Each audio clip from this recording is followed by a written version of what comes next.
ಧರ್ಮಸ್ಥಳದಲ್ಲಿ ಭಾರಿ ಸಂಚಲನ ಸೃಷ್ಟಿಸಿದ ಅನನ್ಯ ಭಟ್ ನಾಪತ್ತೆ ಪ್ರಕರಣ ಇದೀಗ ಸುಳ್ಳು ಎಂದು ಗೊತ್ತಾಗಿದೆ. ಆಸ್ತಿಗಾಗಿ ಇಂತಹ ಸುಳ್ಳು ಕತೆ ಕಟ್ಟಿದೆ ಎಂದು ಸುಜಾತಾ ಭಟ್ ಹೇಳಿಕೊಂಡಿದ್ದಾಳೆ. ನನಗೆ ಹೀಗೆ ಸುಳ್ಳು ಹೇಳು ಎಂದು ಕೆಲವರು ಹೇಳಿಕೊಟ್ಟಿದ್ರು ಎಂದು ಸಂದರ್ಶನವೊಂದರಲ್ಲಿ ಸುಜಾತಾ ಬಾಯ್ಬಿಟ್ಟಿದ್ದಾಳೆ. ಅನನ್ಯ ಭಟ್ ಅಂತ ನನಗೆ ಮಗಳೇ ಇರಲಿಲ್ಲ.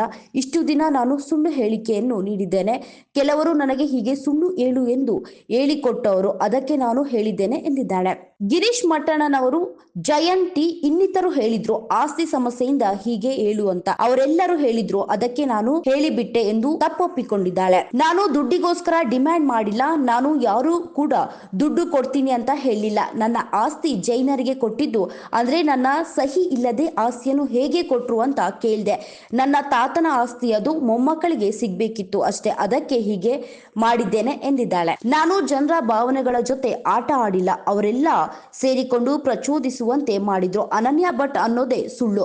ಧರ್ಮಸ್ಥಳ ದೇವಸ್ಥಾನಕ್ಕೆ ನಾನು ಧಕ್ಕೆ ತಂದಿಲ್ಲ. ನಾನು ಕೇಳುವುದು ನನ್ನ ಆಸ್ತಿ ಅಷ್ಟೇ. ಆಸ್ತಿಗೋಸ್ಕರ ಅನನ್ಯ ಭಟ್ ಕತೆ ಕಟ್ಟಿದ್ದೇನೆ ಎಂದು ಹೇಳಿದ್ದಾಳೆ. ಇನ್ನಷ್ಟು ಹೆಚ್ಚಿನ ಮಾಹಿತಿಗಾಗಿ ಫಾಲೋ ಮಾಡಿ ಬ್ರಿಗೇಡ್ ನ್ಯೂಸ್ ಕನ್ನಡ.